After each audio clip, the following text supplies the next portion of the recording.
नमस्कार दोस्तों। आज हम आपके लिए रमा एकादशी की सच्ची कहानी लेकर आए हैं। एक समय की बात है, एक नगर में मचकुंद नाम के एक प्रतापी राजा रहते थे। उनकी एक बेटी थी जिसका नाम चंद्रभागा था। राजा ने अपनी बेटी का विवाह राजा चंद्रसेन के बेटे शोभन से कर दिया। चंद्रभागा के यहाँ सभी लोग एकादशी का व्रत करते थे, लेकिन उसके पति शोभन को भूखा रहना नहीं सहता था। उसे दोनों समय खाना खाने की जरूरत थी। शोभन एक बार कार्तिक मास के महीने में अपनी पत्नी के साथ ससुराल गया।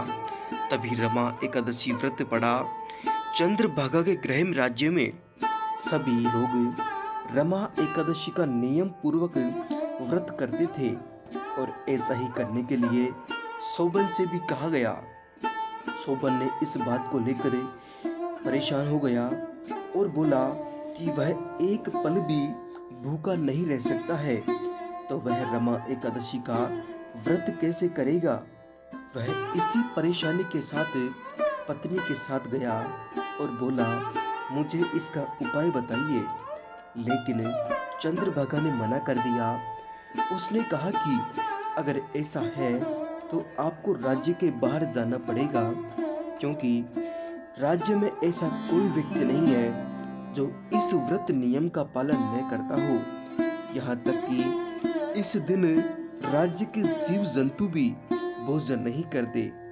आखिरकार शोभन को रमा एकादशी का उपवास करना पड़ा, लेकिन भूख को वह नहीं सह पाया और पारण करने से पहले उसकी मृत्यु हो गई।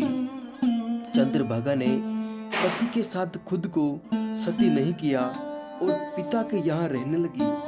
उधर एकादशी व्रत के पुण्य से शोभन को अगले जन्म में मंदराचल पर्वत पर आलीशान राज्य प्राप्त हुआ। एक बार मुकुंदपुर के ब्राह्मण तीर्थ यात्रा करते हुए शोभन के दिव्य नगर पहुंचे। उन्होंने सिंहासन पर विराजमान शोभन को देखते ही पहचान लिया। ब्राह्मणों को देखकर शोभन सिंहासन से उठे और पूछा कि यह सब कैसे हुआ।